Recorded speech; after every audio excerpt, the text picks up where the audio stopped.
Hi viewers. So நேத்து first day training சக்ஸஸ்ஃபுல்லாக முடிச்சுட்டு இன்னைக்கு சார் இன்னைக்கு ரெண்டாவது நாள் முதல் ட்ரைனிங்கே ரிவர்ஸ் பார்க்கிங் ஆரம்பிச்சிட்டாரு. ஸோ பார்க்கிங்கே நம்மளுக்கு ஒரு இதுவாக இருக்கும், அதில் ரிவர்ஸ் பார்க்கிங் வேறு சார் சொல்லி தந்திருக்காரு. ஸோ முதல்ல கோன்லாம் வச்சோடனே பார்த்தோன்னே நான் பயந்துட்டேன், என்னடா இதுக்குள்ளே எப்படி நம்ம காரை நிறுத்த போகிறோம், தூக்கினு தான் வைக்க போகிறோம் போல இருக்கு அப்படின்ற மாதிரி கோன் செட் பண்ணியிருந்தேன். அவ்வளோ டைட்டாக கோன் செட் பண்ணியிருந்தாரு. ஆனால் சார் சொன்ன டெக்னிக் முதல்ல அவர் ஓட்டி காட்டினாரு, அப்பவே வந்து 50% கான்ஃபிடென்ட் ஆயிடுச்சு, இவ்வளோ ஈஸி தான். நான் அதுக்கப்புறம் சார் டெக்னிக்கை நம்மளுக்கு சொல்லி கொடுத்தாரு, அவ்வளோதான். அதுக்கப்புறம் உங்களுக்கு கேட்க வேணும் சார் சொன்னது அப்படியே பண்ணால் லட்டு மாதிரி வந்து உள்ள நின்றுது வண்டி. சூப்பர், கஷ்டமே கிடையாது, கஷ்டம் இல்லாம ஈஸியா வந்து பார்க்கிங். அதான் சாரோட டெக்னிக்ஸ் எல்லாமே நம்மளுக்கு எதெல்லாம் கஷ்டமோ அதுதான் ஈஸி, அதான் சாரோட டெக்னிக்கே. சார் எதெல்லாம் நீங்க கஷ்டம் அதை நம்மளால பண்ண முடியுமான்னு யோசிக்கிற விஷயத்தை தான் சாரோட டெக்னிக் பண்ணா இவ்வளவுதானா அப்படின்னு அந்த பண்ணி முடிச்சிட்ட பிறகு நீங்க ஃபீல் பண்ணுவீங்க. நேத்துல இருந்து எல்லாமே அப்படிதான் இருக்கு, நீங்க ரிவர்ஸ் பார்க்கிங் அப்படிதான் இருந்தது. சூப்பர். ஸோ சார் பார்த்தீங்கன்னா நான் காமிக்கிறேன் அவர் எப்படி ரிவர்ஸ் பார்க்கிங் பண்ணியிருக்காரு அப்படின்றத.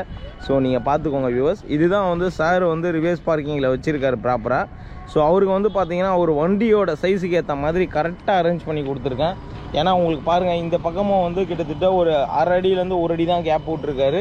ஸோ இந்த பக்கம் வந்து கொஞ்சம் கேப் மெயின்டைன் பண்ண சொல்லியிருந்தேன். ஏன் வந்து பார்த்தீங்கன்னா டிரைவர் சைடு வந்து கொஞ்சம் கேப் அதிகமாக மெயின்டைன் பண்ண சொன்னேன்னா, ஏன்னா டோரை திறக்கிறதுக்கு ஈஸியாக இருக்கணும் அப்படின்றதுனால இந்த பக்கம் கொஞ்சம் கேப் மெயின்டைன் பண்ணி அந்த பக்கம் கொஞ்சம் கேப்பை வந்து கம்மி பண்ண சொல்லியிருந்தேன். அதே மாதிரி பின்னாடி வந்து கொஞ்சம் நல்லாவே கேப் கொடுத்துருக்காரு. இன்னும் மேக்ஸிமம் ஒரு 1 அடி வரைக்கும் பின்னாடி வரலாம், பட் நல்லா கேப் விட்டு தான் வண்டியை நிறுத்தியிருக்காரு. ஸோ இது வந்து பார்த்தீங்கன்னா சாரோட ரிவர்ஸ் பார்க்கிங்.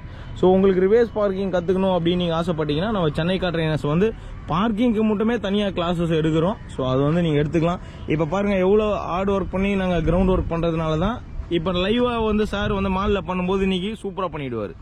ஸோ ஈஸியான மெத்தட்ல அழகாக பண்ணியாச்சு. எப்படி சார் மாலில் எடுத்து தூள் கலப்பிடுவீங்களா? அவ்வளோதான், இதே டெக்னிக் தானே சார் அங்கேயும். என்ன கொஞ்சம் ஸ்லோப், அதை அடுத்த இதோட பெருசாக வர இருக்கும் பார்க்கிங். அது அவ்வளோதான், இதுலேயே விட்டுட்டோம், அதில் விட மாட்டோமா? கரெக்ட். ஸ்லோப்பம் கற்றுக்கிட்டோம்னா ஈஸியாக. ஆமாம், ஈஸி ஆகிடும் உங்களுக்கு. Very good sir, thank you. சரி.